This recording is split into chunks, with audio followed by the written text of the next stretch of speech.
Madame, monsieur, bienvenue sur Gabon 24. Dans cette édition spéciale, vous avez suivi le discours du président de la République, chef de l'État, chef du gouvernement, Brice Clotaire Oligui Nguema, à l'occasion relative justement au 2e anniversaire du coup de la libération. Justement, après Armstrong Agaya et Martial Tchibinda depuis Tchibanga, je suis John Cyril Ondomengue et avec moi sur ce plateau, toujours pour le même exercice, le docteur Jonathan Ntoutoumongom. Il est universitaire, géostratège, géopolitologue, par ailleurs ancien ministre de la République, et avec lui, Snella Ange Pambo, journaliste, analyste politique, par ailleurs directeur d'information chez Télé Africa. Bienvenue à vous, messieurs, sur le plateau de Gabon 24. Bonsoir. Alors, docteur Jonathan Ntoutoum, le coup de la libération est dans sa 2e édition et cette 2e édition se tient sous le format de la délocalisation. Le choix, justement, c'est la province de la Nyanga, le G5. Ce n'est pas un hasard, ce n'est pas un choix hasardeux. Bien, merci pour cette invitation. Effectivement, nous célébrons aujourd'hui, ce 30 août 2025, le 2e anniversaire du coup de la libération intervenu le 30 août 2023. Et pour la 2e édition de cette célébration, je pense que les plus hautes autorités de la République, en tête desquelles le président de la République, chef de l'État, chef du gouvernement, et l'ensemble des membres de son gouvernement ont fait le choix de la ville de Tchibanga, dans la province de la Nyanga. Alors, on peut se poser la question de savoir quels sont les facteurs qui ont milité en faveur du choix de la ville de Tchibanga pour abriter la 2e édition de la fête de la libération et la 1re édition sous le format d'une fête tournante. Alors, nous allons convoquer quelques facteurs historiques. D'abord, le premier facteur est celui de la résistance qui est reconnue à la province de la Nyanga, puisque cette province a quand même eu en son sein un des grands résistants face à l'oppression coloniale, notamment Nyon Makit. Et donc, de ce point de vue, je pense que le président de la République a voulu marquer cette symbolique pour faire en sorte que la Nyanga, qui a su résister face à l'oppression, puisse abriter cette édition. Le deuxième facteur historique est le nom de la Nyanga lors du référendum de 1958, le 28 septembre 1958 en effet. Vous savez que la France, dans le processus de la mise en place des indépendances, la France avait décidé de créer d'abord la communauté franco-africaine et avait soumis les peuples africains à un référendum, oui ou non, s'ils voulaient rester ou pas dans la communauté franco-africaine. Ceux qui disaient non devaient prendre l'indépendance dans l'immédiat et ceux qui disaient oui restaient dans la communauté franco-africaine jusqu'à la marche vers l'indépendance progressive. Et de ce point de vue, pour l'histoire, le 28 septembre 1958, un seul pays va dire non, c'est la Guinée de Sékou Touré, avec toutes les conséquences qui s'en ont suivi, et la France lui a donné l'indépendance, mais la France en a tiré des conséquences. Mais au Gabon, il y a une province qui a failli faire basculer le Gabon vers le camp du Nord. C'est la province de la Nyanga, avec des grands leaders comme René-Paul Souzat, avec son parti, le Punga, le parti de l'unité nationale gabonaise. Et c'est cette province qui avait dit non et qui voulait de l'indépendance du Gabon. Et à la révision de cette histoire, on se rend compte qu'aujourd'hui, et que peut-être c'est la Nyanga, au moment où les grands leaders comme Léon Ba, Jean-Hilaire Obama et bien d'autres faisaient la campagne pour le oui, mais pour René-Paul Souzat et le Punga avaient milité pour le non, pour que le Gabon accède très rapidement à la souveraineté internationale. Ça sont les deux raisons historiques, mais il y a eu quand même une raison économique. La raison économique, c'est que le chef de l'État l'a dit lui-même, c'est que il a rappelé le fait que la célébration dans la Nyanga et à Tchibanga particulièrement de la 2e fête de la libération traduit aussi notre aspiration à une réelle indépendance économique des collectivités locales relatives à la question de la décentralisation. On va y arriver. Et puis, partant du Gabon. Donc voilà à peu près les facteurs qu'on a pu identifier pour le choix de Tchibanga. Justement, les aspects économiques, on va en aborder. Snella Ange Pambo, le docteur Jonathan vient d'évoquer les raisons historiques, mais la Nyanga, c'est la 5e province du Gabon. Certains qui étudient les chiffres vont nous rappeler un certain nombre d'éléments en parallèle avec le chiffre 5. Nous sommes dans la 5e République. Nous avons eu 5 présidents déjà, Léon Mba, Omar Bongo, Francine Rogombe, Ali Bongo et aujourd'hui Brice Clotaire Oligui Nguema. Nous avons eu 5 constitutions. Est-ce que finalement toutes les planètes sont alignées aujourd'hui pour que cette province de la Nyanga puisse briller? Je dirais oui, je répondrai par l'affirmative par rapport à ce développement que vous venez de faire. Effectivement, je pense même que le président de la République, Brice Clotaire Oligui Nguema, ce soir, dans son discours prononcé avec en arrière-plan le fleuve Nyanga, qui est le deuxième le plus long au Gabon, le président de la République ce soir a réhabilité la province de la Nyanga par rapport à l'histoire. Le docteur Jonathan Toutoumgom venait de le dire, il y a des facteurs historiques qui peuvent mettre en relief justement le fait que le président de la République et le gouvernement aient décidé que cette première édition tournante de la fête, de la commémoration de la journée de la libération se célèbre dans la province de la Nyanga, parce que c'est une province qui a payé le lourd tribut justement de son nom au référendum de 1958. C'est une province qui est restée foncièrement aux antipodes de la gouvernance mise en relief par le Parti démocratique gabonais depuis 1968. C'est une province qui a assumé sa posture par rapport justement à cette gouvernance-là et qui a recherché à faire en sorte que les différents gouvernements qui se sont succédés depuis 1960 aient pour principale préoccupation l'amélioration des conditions d'existence des populations gabonaises dans l'ensemble. Donc pour avoir pris cette posture, eh bien, cette province a payé le lourd tribut. Et aujourd'hui, c'est une forme de réhabilitation. Et cette province réhabilitée parce qu'elle a su se remettre en cause en s'arrimant à la nouvelle donne dans ce qui concerne cette vision implémentée par Brice Clotaire Oligui Nguema depuis le 30 août 2023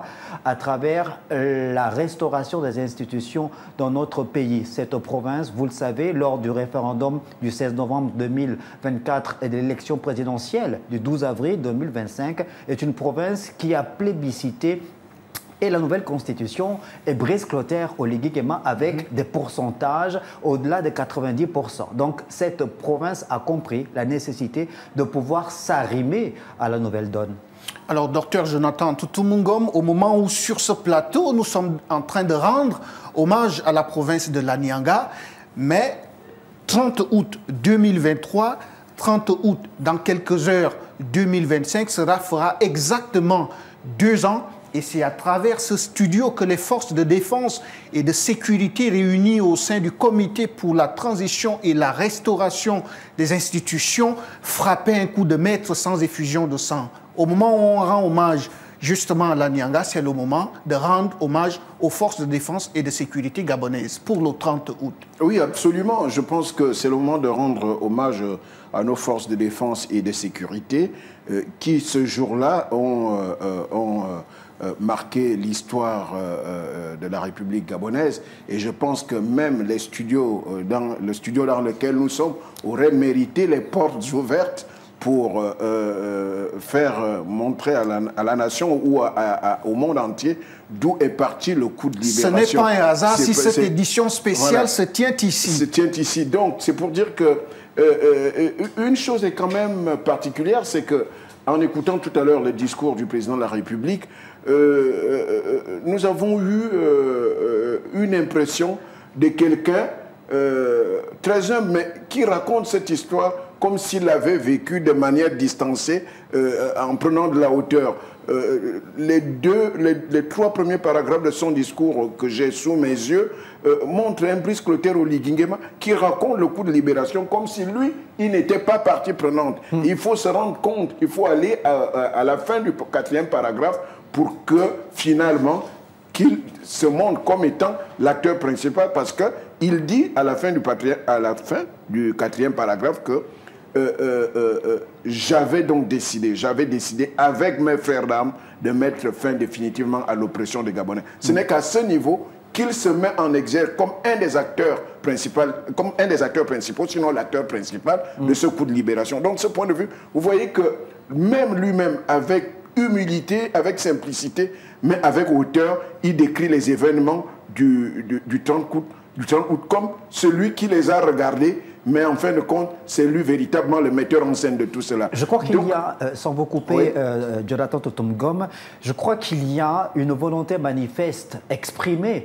à travers cette posture prise par le président de la République, volonté manifeste de s'effacer, lui, en tant qu'être humain, lui et ses compagnons, pour plutôt mettre sous les feux des projecteurs la symbolique de la libération. C'est-à-dire que il y a eu des hommes qui se sont mis comme acteurs principaux pour enclencher ce processus de rupture avec l'ordre ancien, mais il y a surtout que pour le président de la République, comme on le dit, c'est vrai, la défaite est orpheline, mais la victoire a plusieurs pères. Il ne veut pas faire le bénéfice personnel de cet acte héroïque qui a été posé par les forces de défense et de sécurité réunies autour du comité pour la transition et la restauration des institutions le 30 août 2023. Non, il pense et il estime que cette libération est d'abord l'affaire des Gabonais, l'affaire du Gabon, d'où sa volonté de s'effacer et, comme le dit si bien Jonathan Totom-Ngom, de raconter comme s'il n'était pas au cœur de cet événement, mais plutôt comme un Gabonais parmi tant d'autres qui aujourd'hui célèbrent cette libération. Au moment où on convoque l'histoire, c'est aussi le moment de rappeler justement, en citant le colonel Manfumbi, ancien porte-parole du CTRI, aujourd'hui ministre des Transports, qui disait qu'ils avaient pris leur vie et les avaient mises sur le plateau pour que le Gabon se délivre. C'est au moment de célébrer des valeurs de patriotisme et surtout de fidélité et d'amour pour la patrie, au point de pouvoir se sacrifier pour que ce Gabon-là soit libre aujourd'hui, pour que ce Gabon atteigne un deuxième niveau de libération. Oui, mais je pense qu'en posant cet acte le 30 août, les forces de défense et de sécurité venaient de se réconcilier avec la nation tout entière. Parce qu'il faut reconnaître que par le passé, le pouvoir déchu a utilisé les forces de défense et de sécurité comme étant le bras armé. Parce que, il faut le dire, les exactions qui ont été commises ont porté quand même une empreinte militaire. Et en posant cet acte, je pense que les forces de défense et de sécurité avait changé l'arme d'épaule. Le fouet qui était dressé contre la population, cette fois-ci, le fusil a été, même si ce fusil n'a pas été mis en action, même si on n'a pas connu des déflagrations armées, mais au moins l'armée a pris fait et cause pour la libération de la population, pour la libération face à l'oppression. Et donc, de ce point de vue, je pense que ce groupe de militaires-là, ces forces de défense et de sécurité-là, ont fait la fierté des Gabonais. Et il fallait voir ce 30 août au matin comment les femmes ne pouvaient offrir que ce qu'elles avaient, en balançant les oranges, les arachides, à chaque fois que les camions des militaires passaient. Et donc, de ce point de vue, je pense que l'armée venait de se réconcilier avec la nation gabonaise. Et c'est en cela que cette armée est aujourd'hui héroïque. C'est en cela que cette armée est célébrée avec fierté par la population gabonaise. Snella Ange Pambo, lorsqu'on regarde de plus près le discours du chef de l'État, Brice Clotaire Oligui Nguema, il transparaît en filigrane une certaine volonté de rupture affirmée, en parlant justement de souveraineté politique, économique, et j'en passe. Surtout ce mot-là de rupture. Quels sont les points pour vous qui semblent traduire finalement la volonté des autorités gabonaises à donner plus de couleur à ce qu'on appellerait aujourd'hui la rupture? La rupture s'est traduite déjà par le fait que le président de la République a insisté sur le fait que chaque Gabonais devrait s'approprier la patrie. Le signal fort a été donné le 30 août 2023 à travers cet acte sacrificiel posé par les forces de défense et de sécurité. Donc la patrie s'est réappropriée, notre patrie qui nous est tous chère, la patrie gabonaise. Ensuite, il y a en termes de rupture la volonté affichée et déterminée, manifeste, exprimée depuis le 30 août 2023. Il y a une constance dans le discours de Brice Clotaire Oligui Nguema, celle de faire en sorte que le Gabon, enfin, se remette en ordre de marche en acceptant de pouvoir tourner le dos au passé et de faire en sorte que la rupture se traduise en acte par la réappropriation de sa souveraineté. La souveraineté sur le plan politique, mais surtout la souveraineté sur le plan économique. Voilà, il y a un ensemble de facteurs, d'éléments, de mécanismes, de politiques qui ont été élaborés sous l'impulsion de Brice Clotaire Oligui Nguema depuis le 30 août 2023 et qui nous permettent aujourd'hui de pouvoir évaluer cette volonté des plus hautes autorités de Gabon de véritablement se réapproprier notre économie. Depuis le 30 août 2023, on a bien vu que dans le domaine de la souveraineté économique, il y a des actes forts qui ont été lancés, comme le rachat, par exemple, dans le domaine pétrolier de la société Assala, comme la renégociation des contrats avec certaines firmes internationales ou des majors, notamment Eramet, en ce qui concerne la production du manganèse dans notre pays. Et il y a en termes de souveraineté économique également le fait que Brice Clotaire Oligui Nguema s'inscrive davantage dans une redéfinition de la coopération avec les partenaires multilatéraux et même bilatéraux du Gabon, en rappelant que l'importance aujourd'hui pour le Gabon, c'est d'emmener notre pays à pouvoir transformer ses matières premières, à valoriser justement la production de ces matières premières avec d'apporter une valeur ajoutée. Voilà, c'est des éléments importants qui nous permettent d'apprécier justement cette souveraineté économique voulue et déjà traduite en acte par Brice Clotaire Oligui Nguema. Alors, docteur Jonathan Toutoumongom, vous êtes géostratège, vous êtes géopolitologue, vous êtes universitaire, vous avez été ministre de la République. On a souvent parlé de souveraineté économique au Gabon, mais on a très peu parlé du secteur pétrolier. Alors le président Brice Clotaire Oligui Nguema le dit aujourd'hui haut et fort, nous croyons que la transformation ne concernerait que le manganèse et ne se limiterait qu'au bois. Aujourd'hui, on parle de la transformation du pétrole sur le plan local. Est-ce que vous qui êtes géostratège, ça ne mettrait pas en mal celui qu'on a souvent caressé dans le centre du poil, appelé partenaire premier partenaire du Gabon, pour ne pas le citer, la France? Non, mais je pense que le président de la République, il ne faut pas le prendre dans le sens péjoratif, mais le président de la République s'est radicalisé positivement au niveau de cette question de souveraineté et économique. Et le président a eu un air assez grave en prononçant cette phrase-là. D'ailleurs, il a dit « Le Gabon ne peut plus continuer à être un puits sans fin dont on extrait tout, sans véritable bénéfice pour les Gabonais et sans un minimum de transformation locale. » Sur le plan pétrolier, je pense que personne n'en voudrait à Brice Clotaire Oligui Nguema. Vous savez, la création de l'OPEP, l'Organisation des pays exportateurs du pétrole, est intervenue au moment où les pays arabes, les pays producteurs du Moyen-Orient, ont été radicaux pour dire c'en est assez avec les majors occidentale. Et de ce point de vue, la création de l'OPEP qui intervient et le premier boom pétrolier des années 1970, plus précisément en 1973, va faire beaucoup de bien aux pays producteurs. Et je pense que pour ce qui est du Gabon, bien entendu, le Gabon est dans la marge de la multiplication des partenaires économiques, dans la diversification des partenaires économiques, mais en pensant d'abord à sa souveraineté. Et le président l'a dit, une souveraineté, une indépendance sans souveraineté économique est un leurre. Et donc, de ce point de vue, je pense que le président prend la mesure de l'ampleur de l'exportation de nos richesses et prône pour la transformation locale des ressources du Gabon.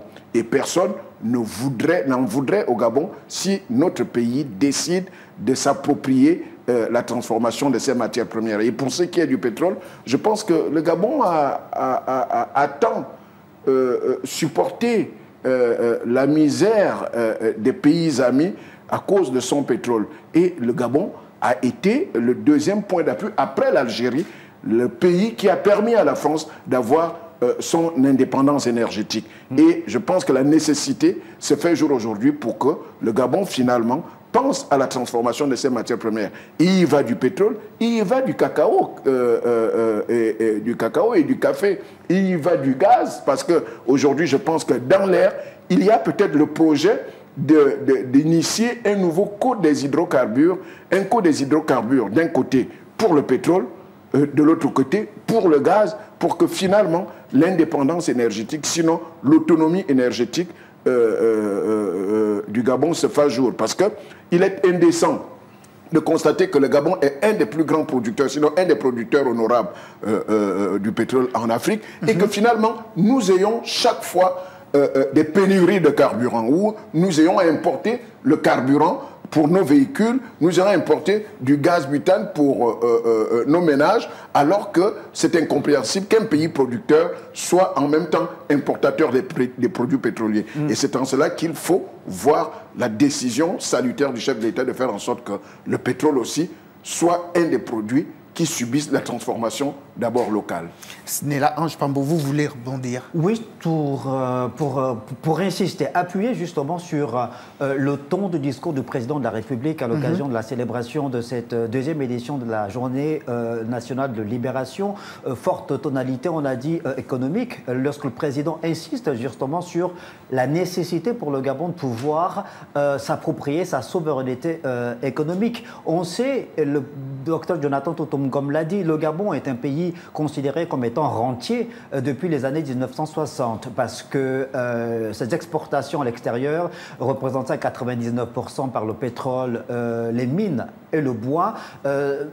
Font en sorte que l'économie nationale du Gabon soit une économie qui peut être vulnérable face aux fluctuations des cours internationaux. Donc, cette volonté de pouvoir transformer ces matières premières sur le plan local, cette volonté de pouvoir réguler le secteur informel à travers la mise en relief d'un certain type d'activités dans ce secteur qui doivent revenir aux Gabonais, la volonté évidemment de diversifier aussi notre économie, de mettre surtout en relief la préférence nationale, mais encadrée, puisque le président de la République ce soir dans son discours a si bien signifié il faut une stricte application des textes en matière de droit du travail en République gabonaise, dans le respect des conventions internationales et de notre constitution, afin de pouvoir faire en sorte que cette souveraineté économique revendiquée est déjà mise en branle par le gouvernement sous les orientations de Brice Clotaire Oligui Nguema soit bénéfique justement aux populations gabonaises.